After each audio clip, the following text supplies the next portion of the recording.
आज हम बात करने वाले हैं इफेक्टिव कम्युनिकेशन के बारे में सिखाने वाली किताब 21 डेज ऑफ इफेक्टिव कम्युनिकेशन के बारे में, जिसे यान तिवास्की ने लिखा है। इस बुक में राइटर ये डिस्कवर करते हैं कि कैसे सही तरह से किया गया कम्युनिकेशन कई रहस्यों को खोल सकता है और लाइफ में पावरफुल चेंजेस को ला सकता है। जैसे जैसे हम लाइफ में आगे बढ़ते हैं, हम में से कई लोग जाने अनजाने में बातचीत के खराब तरीकों को अपना लेते हैं। हो सकता है शायद आप भी उनमें से एक हों, लेकिन क्या ये तरीके आपको खुश, सक्सेसफुल, इंडिपेंडेंट और इफेक्टिव होने में हेल्प करते हैं, जिसके आप वाकई में हकदार हैं? अगर ऐसा नहीं है तो 21 डेज ऑफ इफेक्टिव कम्युनिकेशन में आप न सिर्फ ये जानेंगे कि आपके बातचीत करने के तरीके से आपकी सक्सेस पर कैसे असर पड़ता है, बल्कि ये भी जानेंगे कि बातचीत की खराब आदतों को खत्म करना, अच्छी आदतों को अपनाना और लोगों के साथ अच्छे रिलेशन बनाना कितना आसान है। इस बुक में आप सीखेंगे कि कैसे आप अपनी पर्सनल लाइफ और आपके पार्टनर के साथ रिश्तों को बेहतर बना सकते हैं और एक बेहतर पब्लिक स्पीकर कैसे बने, जिससे कि आप उन लोगों को इंस्पायर और मोटिवेट कर सके जिनकी आप परवाह करते हैं। इसके साथ साथ आप अपनी सक्सेस में तेजी लाकर किस तरह अच्छी बातचीत के तरीकों को अपनाकर बड़ी कामयाबी हासिल कर सकते हैं। इस तरह इस बुक में हम बातचीत के 21 बेहतरीन तरीकों के बारे में बात करेंगे, जिन्हें आप लगातार 21 दिन तक अपनी लाइफ में अपनाकर अपनी कम्युनिकेशन स्किल्स को बेहतर बना सकते हैं। और बात करते हैं 21 डिफरेंट हैबिट्स की, जिसमें सबसे पहली हैबिट है लिसनिंग, यानी कि दूसरों को सुने।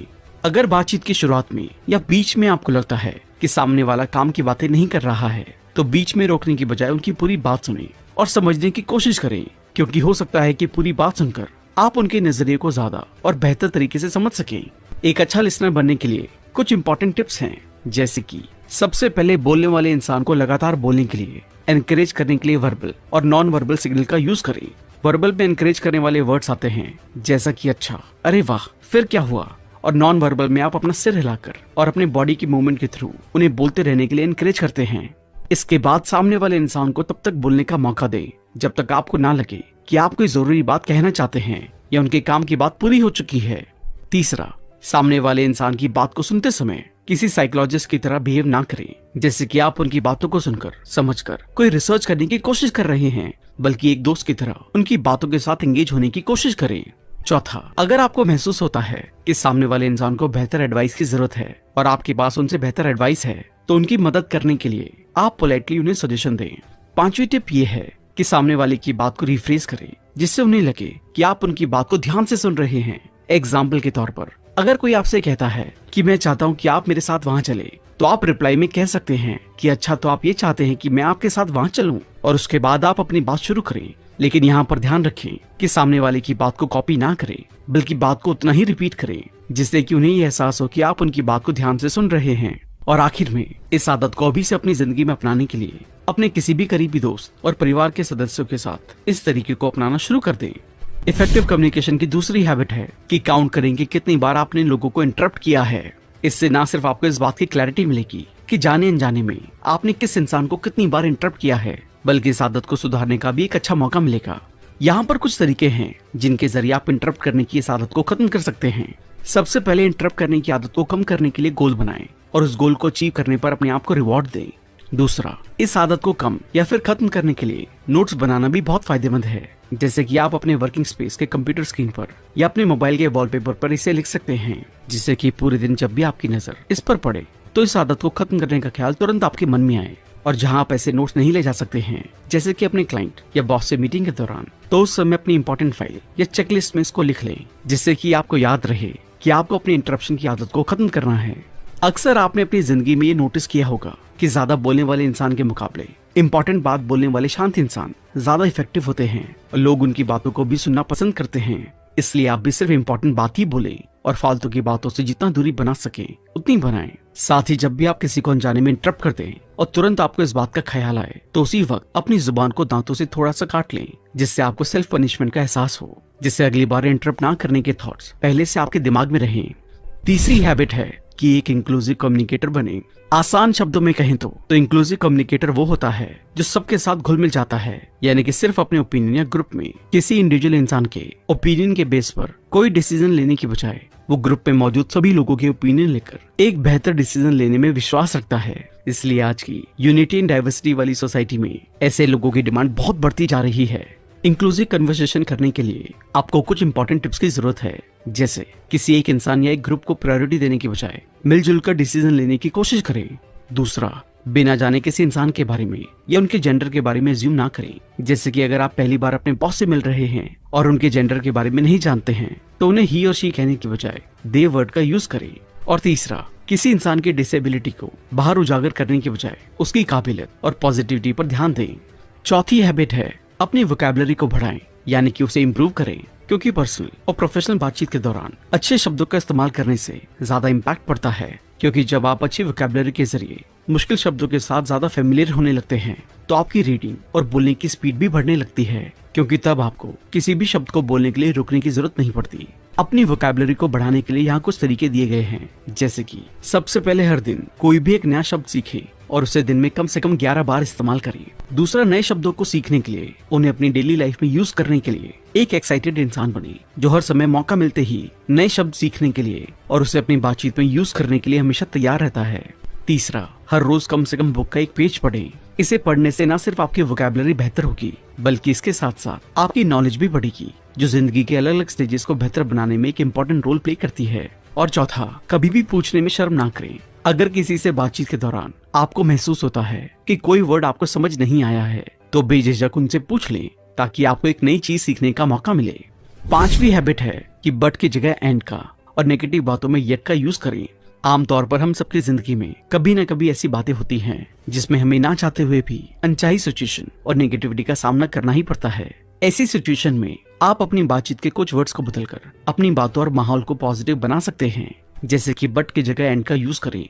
एग्जाम्पल के लिए, अगर कोई कहता है कि I love to play but I am afraid of failing and getting hurt, तो हालांकि ऐसा कहने से आप बात तो एकदम सच कह रहे हैं, लेकिन इसमें नेगेटिविटी झलक रही है। इसलिए इसी बात को कुछ इस तरह से कह सकते हैं कि I love to play and I am afraid of falling. ऐसा कहने से आपका ध्यान प्रॉब्लम की जगह सॉल्यूशन पर ट्रांसफॉर्म होना शुरू हो जाएगा। इसी तरह नेगेटिव बातों में येट का यूज करें। फॉर एग्जाम्पल, अगर कोई कहता है I don't have the money needed to buy a nice house, इससे आपका पेसिमिस्टिक एटीट्यूड झलकता है, जो अक्सर लोगों को पसंद नहीं आता। लेकिन अगर इसी बात को ऑप्टिमिस्टिक वे में इस तरह से बोला जाए कि although I don't have the necessary money to buy a good house, तो ऐसा कहने से दूसरों के सामने आपका ऐसा एटीट्यूड दिखता है जिसमें अभी तो आपके पास प्रॉब्लम को सॉल्व करने के लिए जरूरी रिसोर्स ना हो, लेकिन आपका ऑप्टिमिस्टिक एटीट्यूड दिखाता है कि आने वाले समय में आप उसे ठीक कर लेंगे, और ऐसे इंसान को लोग ज्यादा पसंद करते हैं। सिक्स्थ हैबिट है कि अपने प्रोनाउंस को सुधारें। प्रोनाउंस का मतलब है कि बातचीत के दौरान आप, मैं, हम, वो, आप इन जैसों में से कौन से शब्दों का ज्यादा यूज करते हैं। एग्जाम्पल के लिए, अपने परिवार, दोस्तों में, ऑफिस कलीग्स या बॉस के साथ मीटिंग के दौरान आप अपनी बात को कहने के लिए किन प्रोनाउंस का ज्यादा यूज करते हैं। अगर आप अपनी बात को सिर्फ मैं तक सीमित रखते हैं, यानी कि अपनी बातों में सामने वाले को इन्वॉल्व नहीं करते हैं या हम शब्द का इस्तेमाल कम करते हैं, तो ज्यादातर चांसेस हैं कि वो इंसान आपकी बातों को सुनने में इंटरेस्ट नहीं रखेगा। लेकिन अगर आप मैं शब्द के साथ साथ हम शब्द का भी यूज करते हैं तो सामने वाले को आपकी बात में एक इन्वॉल्वमेंट फील होगा और वो आपके साथ कनेक्शन महसूस करेंगे, जिससे आपकी बातों को ध्यान से सुना जाएगा। इसलिए कोशिश करें कि अपनी बातों में मैं से ज्यादा हम शब्द का यूज करें। सेवंथ हैबिट है कि दूसरों को हेल्प ऑफर करें। इंसान होने के नाते ये हमारी ड्यूटी है कि हम दूसरे इंसानों की हेल्प करें, और अगर हेल्प सही तरीके से बात करते हुए की जाए तो हेल्प करने वाले को भी अच्छा लगता है और हेल्प लेने वाले को भी, क्योंकि वहाँ एक बराबरी का एहसास होता है, ना कि किसी एहसान का। तो इस पार्ट में हम इसी के बारे में बात करने वाले हैं कि किसी दूसरे इंसान को किस तरह से हेल्प ऑफर की जाए। तो उसके लिए आपको अपनी बातचीत के दौरान कुछ तरीकों को अपनाना चाहिए। सबसे पहले, अगर आप किसी अनजान इंसान की हेल्प कर रहे हैं तो उन्हें सबसे पहले इस बात के बारे में क्लियर करें कि आप उनकी हेल्प क्यों करना चाहते हैं। यहाँ पर अपने पॉजिटिव और अच्छे मकसद के साथ उनकी हेल्प करने के बारे में बताने से ज्यादा संभावना है कि वो आपसे हेल्प लेने के लिए तैयार हो जाएं, वरना वो शायद आपसे हेल्प ना लें और जज करने लग जाएं। दूसरा, किसी भी इंसान की मदद करने से पहले उनसे कुछ इस तरह से पूछें कि क्या मैं आपकी हेल्प कर सकता हूँ, या फिर क्या ये काम करके मैं आपकी कुछ हेल्प कर सकता हूँ। ऐसा करने से वो न सिर्फ बिना जजमेंट के आपकी हेल्प लेने के लिए तैयार हो जाएंगे, बल्कि उनकी नजरों में आपकी रेपुटेशन भी बढ़ जाएगी। तीसरा, जैसे आप चाहते हैं कि कोई दूसरा इंसान आपकी परेशानियों को ठीक करके खराब सिचुएशन को बेहतर बनाने में हेल्प करे, ना कि आपको बदलने में, क्योंकि कोई भी इंसान अपने नेचर को सच में बदलना नहीं चाहता। हर इंसान को अपने आप से प्यार होता है। उसी तरह आप भी इस बात का ध्यान रखें कि दूसरों की हेल्प करने के लिए उनके कैरेक्टर को बदलने की बजाय उनकी सिचुएशन को बदलने के लिए हेल्प करें। अगला, किसी भी इंसान को इमोशनल हेल्प तभी ऑफर करें जब आप इस बात के लिए श्योर हो जाएं कि वो आप पर भरोसा करते हैं और जज नहीं करते। और अगर आपका कोई फैमिली मेंबर, दोस्त या रिश्तेदार फाइनेंशियल प्रॉब्लम में है तो उनकी फाइनेंशियल हेल्प करने के लिए जितना ज्यादा हो सके फ्लेक्सिबल तरीके को अपनाएं, क्योंकि कई लोग ज्यादा सेल्फ रिस्पेक्ट वाले होते हैं और अगर उन्हें सीधे तौर पर फाइनेंशियल हेल्प ऑफर की जाए तो अपनी सेल्फ रिस्पेक्ट की वजह से शायद वो मना कर दे। इसलिए हेल्प करने के फ्लेक्सिबल तरीकों को अपनाना चाहिए, जैसे कि किसी गिफ्ट के जरिए, कोई कॉन्टेस्ट खिलवाकर, कोई चैलेंज पास करवा के। थैंक यू कहने की आदत बनाएं। आप कम कामयाब हैं या ज्यादा कामयाब, लेकिन हमेशा आपकी छोटी या बड़ी हेल्प करने वाले हर इंसान को थैंक यू कहने की आदत डालें, जिससे दूसरों की नजरों में आपकी इमेज पॉजिटिव बनी रहे। इसके लिए आप इन तरीकों को अपना सकते हैं। आपकी हेल्प करने वाले इंसान को काम पूरा करने के बाद ही थैंक यू कहें। इसके अलावा कभी भी किसी कॉम्प्लीमेंट को रिजेक्ट ना करें, बल्कि जब भी कोई इंसान आपकी किसी भी तरह से कोई सच्ची तारीफ करे तो बदले में उन्हें थैंक यू कहने में कंजूसी ना करें। इसके अलावा अंदर से खुश रहने के लिए और पावरफुल बनने के लिए हर रात सोने से पहले एक पेपर पेन पर उन सभी लोगों को और यूनिवर्स की सभी चीजों को थैंक यू कहें जिन्होंने आपको एक खुश और अच्छी लाइफ जीने में हेल्प की है। इस तरीके को आज ही अपनी लाइफ में अपनाने के लिए ऑफिस में अपने कलीग्स को, घर पर अपनी फैमिली के लोगों को थैंक यू कहें और आज ही सोने से पहले एक पेपर पर अपनी फैमिली, कलीग्स और भगवान को थैंक यू कहें। 9th हैबिट है कि दूसरों को पॉइंट आउट करना बंद करें। अगर आप चाहते हैं कि दूसरा इंसान आपको पसंद करे और आपके साथ जुड़े, तो उनको पॉइंट आउट करने की बजाय मिलजुल कर रहने की कोशिश करें। हो सकता है कि किसी बात पर आप दोनों के थॉट्स अलग अलग हों, लेकिन कई बार ऐसा होता है कि उसी टॉपिक में कुछ बातों पर आप दोनों एक जैसा सोचते होंगे और एक जैसा मानते होंगे। तो अलग अलग थॉट्स की वजह से उन्हें पॉइंट आउट करने की बजाय कॉमन बातों पर ध्यान दें और उस बारे में बात करने की कोशिश करें, क्योंकि दूसरे इंसान को पॉइंट आउट करके भले ही आप उन्हें गलत प्रूव कर देंगे और खुद जीत जाएंगे, लेकिन इससे चांसेस हैं कि सामने वाला इंसान आपको पसंद ना करे और आपके साथ जुड़ना ना चाहे। अगली हैबिट है कि उन सवालों को पूछें जिनके जवाब मिले। किसी भी इंसान या चीज के बारे में जानने के लिए सवाल पूछना सबसे अच्छा तरीका है। इसलिए बातचीत के दौरान जब भी आपको महसूस हो कि आप कुछ जानना चाहते हैं, तो इस तरह के सवाल पूछें जिससे आपको अच्छा जवाब मिलने के चांसेस हों। इसलिए यहाँ कुछ सवाल पूछने के तरीके बताए गए हैं जिनसे जवाब मिलने के चांसेस ज्यादा होते हैं। ज्यादा प्रेशर वाले सवालों को समझदारी से पूछें। फॉर एग्जाम्पल, अगर आप अपने बॉस से अपनी सैलरी और पोजीशन को बढ़ाने के बारे में पूछना चाहते हैं, तो उनसे इस तरह से पूछें कि क्या ये सही टाइम है कंपनी में अपनी पोजीशन के थ्रू ज्यादा कंट्रीब्यूशन देने के बारे में आपसे बात करने का। और अगर आप किसी सवाल का कम शब्दों में ही जवाब चाहते हैं, तो क्लोज एंडेड सवाल पूछें जिनके जवाब हाँ या ना में हो, जैसे क्या आप कल वहाँ गए थे। वहीं दूसरी तरफ अगर आप किसी चीज के बारे में डिटेल में जानना चाहते हैं, तो ओपन एंडेड सवाल पूछें जैसे कैसे और क्यों। फॉर एग्जाम्पल, कल आप कहाँ गए थे। इसके बाद अगली हैबिट है कि अपनी आवाज और बात करने के तरीकों को रिफाइन करें। अपनी बात को इस तरह से कहें कि आपकी बात सुनने में ज्यादा एक्साइटेड और इजी लगे और सामने वाला उसे एक्साइटमेंट में और इजीली समझ सके। आइए जानते हैं कि आप इस तरह से कैसे बात कर सकते हैं। सबसे पहले तो अपनी आवाज को ना तो ज्यादा ऊंचा रखें, ना ही ज्यादा नीचे। मीडियम लेवल पर अपनी आवाज को रखते हुए बात करें। अगर आप स्ट्रेस या हड़बड़ाहट में बात करते हैं, तो इसे सुधारने के लिए शांति और कॉन्फिडेंस के साथ बात करने की ज्यादा से ज्यादा प्रैक्टिस करें। जहाँ भी पॉसिबल हो, अपनी बात को आसान और छोटे वर्ड्स और सेंटेंस में कहने की कोशिश करें। एक बार में अपनी पूरी बात को कहने की बजाय जरूरत के मुताबिक थोड़ा पॉज देते हुए रुक रुक कर अपनी बातों को कहें। इससे सामने वाले की नजरों में आपकी इमेज बढ़ती है और वो बात को बेहतर तरीके से समझ पाते हैं। अगली हैबिट जिसके बारे में बात की गई है वो है कि बिहेवियर पर ध्यान दें, कैरेक्टर पर नहीं। फॉर एग्जाम्पल, अगर आप किसी कंपनी के बॉस या लीडर हैं और अपने घर में जिम्मेदार इंसान हैं, तो दूसरों से काम करवाने के लिए उनके बिहेवियर को बदलने के लिए पोलाइटली इंस्पायर करें, बजाय उनकी गलतियों के बारे में पॉइंट आउट करके उन्हें नीचा दिखाकर गलती को ठीक करने के लिए कहने के। अगली हैबिट है कि अपनी बातचीत के बैकग्राउंड को जानें, यानी कि ये जानने की कोशिश करें कि आप जाने अनजाने में कम्युनिकेट करने के लिए किस इंसान से इंस्पायर होते हैं और किसके तरीकों को अपनाते हैं। उन्हें अनकवर करें और देखें कि क्या वो अपनी बातचीत के जरिए रिश्तों में, जिंदगी में उन चीजों को अचीव कर पा रहे हैं जो वो चाहते हैं। और अगर वो ऐसा कर पा रहे हैं, तो जाहिर सी बात है कि आप भी कर सकते हैं। लेकिन अगर वो ऐसा नहीं कर पा रहे हैं, तो तुरंत उस तरीके को छोड़ें और बातचीत करने के बेहतर तरीके को अपनाएं। अगला पॉइंट है कि ये समझें कि किस तरह अलग अलग जनरेशन इंटरेक्ट करती है। इन सब में सबसे पहली आती है बेबी बूमर जनरेशन, यानी कि वो लोग जो 1946 से 1964 के बीच पैदा हुए हैं। इस जनरेशन के लोग बिलीव करते हैं कि कंपटीशन बहुत है और कंपनी के साथ लॉयल रहने में उन्हें रिवॉर्ड मिलेंगे। इसलिए ये लोग टीम वर्क में ज्यादा बिलीव करते हैं और चाहते हैं कि मीटिंग के दौरान प्रोडक्टिव बातें ही की जाएं, ताकि उनके टाइम का सही यूज हो सके। इसलिए अगर इस जनरेशन के लोगों के साथ आप इन सब बातों का ध्यान रखते हुए इंटरेक्ट करते हैं, तो ये आपको पसंद भी करेंगे और आपके साथ जुड़ना भी चाहेंगे। अगली आती है जनरेशन एक्स, यानी कि वो लोग जो 1965 से लेकर 1980 के बीच पैदा हुए हैं। इस जनरेशन के लोग किसी भी कंपनी के लिए 10 साल तक लॉयल रहने की बजाय अपने फायदे के लिए जॉब को बदलने को इम्पोर्टेंस देते हैं। इसलिए इस जनरेशन के ज्यादातर लोग अपना खुद का काम करने की कोशिश करते हैं, क्योंकि इन्हें पर्सनल फ्रीडम ज्यादा पसंद होती है। इसलिए ये लोग एकदम शांति से बैठकर सिर्फ काम करने की बजाय काम को मस्ती के साथ करना ज्यादा पसंद करते हैं। इसके बाद आते हैं जनरेशन वाई, यानी कि वो लोग जो 1981 से लेकर 1997 के बीच पैदा हुए हैं। इस ग्रुप के लोग पर्सनल कम्युनिकेशन से ज्यादा डिजिटल कम्युनिकेशन को इंपॉर्टेंस देते हैं और ये लोग फीडबैक लेना ज्यादा पसंद करते हैं और चाहते हैं कि दूसरे लोग इन्हें प्रोजेक्ट या काम के बारे में अपने ओपिनियन देने के लिए इनवाइट करें। इतना ही नहीं, इनकी सबसे बड़ी खासियत ये है कि ये लोग चाहते हैं कि वर्क लाइफ बैलेंस हमेशा बना रहना चाहिए।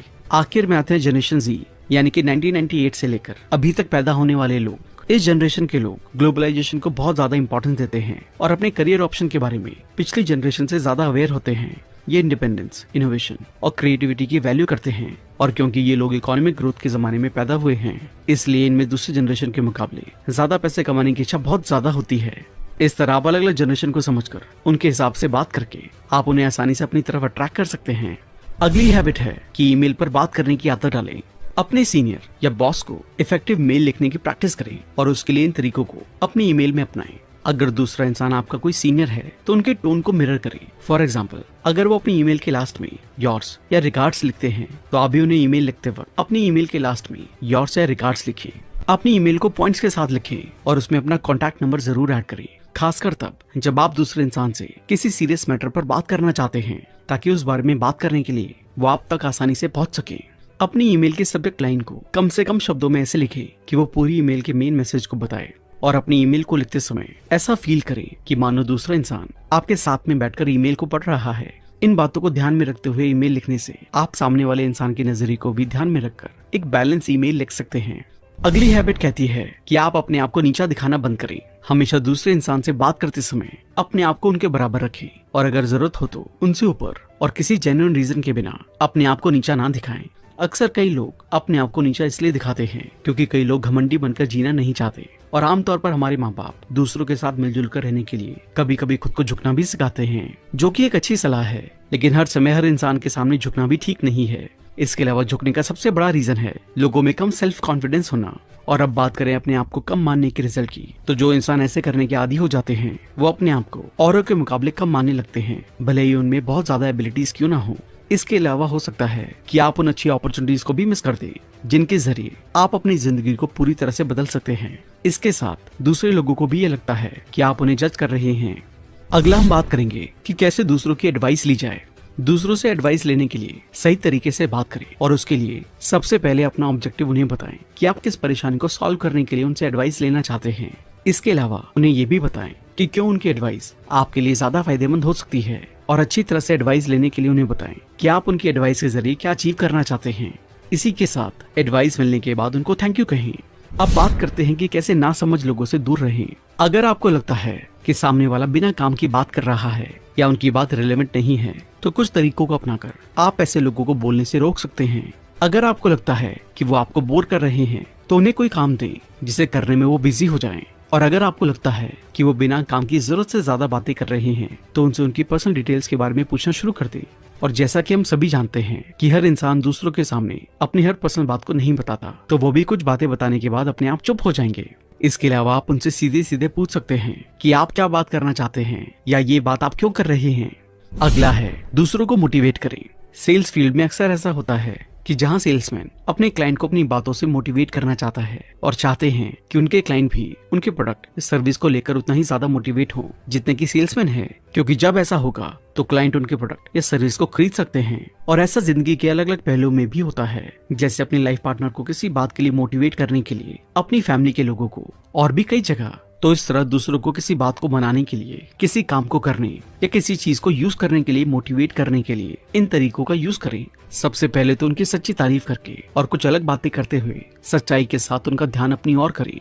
फिर बातें करते हुए उनकी जरूरत को महसूस करें और उन्हें उनकी जरूरत दिखाएं। फिर बताएं कि किस तरह आप उनकी जरूरतों को पूरा कर सकते हैं। फिर इंश्योर करें कि अगर वो आपके साथ जुड़ते हैं तो किस तरह फ्यूचर में ज्यादा बेहतर रिजल्ट अचीव कर सकते हैं। और अपने अगले स्टेप का एक ओवरव्यू दें जिससे उन्हें क्लियर रास्ता दिखाई दे अपने बेहतर फ्यूचर के रिजल्ट्स का और आपके साथ जुड़ने के फायदों का। अगली हैबिट है कि अपनी मीडिएशन स्किल को इम्प्रूव करें। मीडिएशन मतलब बातचीत में दोनों पार्टीज के बीच एक बिचौलिए यानी कि मीडिएटर की तरह बात करने के उन तरीकों से है जिससे दोनों के फायदे वाला डिसीजन आसानी से लिया जा सके और इसमें दोनों का फायदा हो। इसके अलावा मीडिएशन एक अच्छी स्किल एक बैलेंस कम्युनिकेशन को बनाए रखने में बहुत इंपॉर्टेंट रोल प्ले करती है।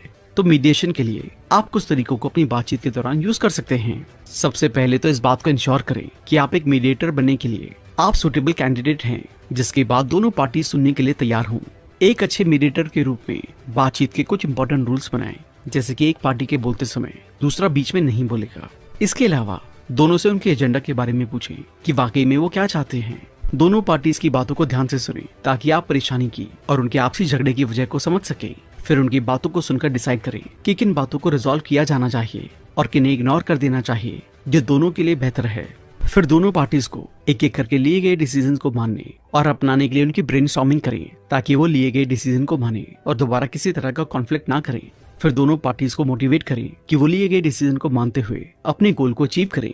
आखिरी हैबिट है कि अपनी डेली कन्वर्सेशन से क्लिच को हटाएं। बातचीत के दौरान ऐसी कमियां, चाहे वो वर्ड्स में हो, टोन में हो या किसी और तरीके में, जो आप अपनी बातचीत के दौरान नहीं करना चाहते हैं, उन्हें लिख लें और टाइम के साथ उन्हें इम्प्रूव करें। इसे अच्छी तरह से अपनी जिंदगी में अपनाने के लिए आप अपने वर्ड्स और अपने बात करने के तरीकों पर ध्यान दें और उसके अलावा दूसरों से भी बात करने के तरीकों पर ध्यान दें और इन तरीकों को, वर्ड्स को आप अपनी बातचीत के लिए यूज करें। तो दोस्तों, इस वीडियो में हमने बातचीत करने के 21 अलग अलग बेहतरीन तरीकों के बारे में बात की, जिन्हें आप अपनी बातचीत में अपनाकर आज से अपनी बातचीत करने के तरीकों को इम्प्रूव कर सकते हैं, जिनसे न सिर्फ आपका सेल्फ कॉन्फिडेंस बढ़ेगा बल्कि दूसरे लोगों के बीच आपका इंप्रेशन भी बनेगा और लोग आपको पसंद करेंगे, आपके साथ जुड़ना चाहेंगे। इस तरह बेहतर बातचीत आपकी प्रोफेशनल लाइफ में भी बहुत फायदेमंद साबित होगी, जिससे आपको सक्सेस मिलने में भी मदद मिलेगी। इसी के साथ ही पर्सनल लाइफ में अपने फैमिली मेंबर्स को बेहतर बनाने में भी आपकी मदद कर सकता है। हमें उम्मीद है कि आपने बातचीत करने के कई जरूरी और अच्छे तरीकों के बारे में सीखा होगा। अब आप इन्हें 21 दिनों तक अपनी जिंदगी में अपनाएं और अपने फ्यूचर रिजल्ट्स और लोगों के साथ अपने रिश्तों को बेहतर बनाएं। 21 दिनों तक हैबिट्स को कॉन्शियसली करने से ये आदतें परमानेंट हो जाएंगी। थैंक यू गाइज, उम्मीद है आपको ये वीडियो पसंद आई होगी।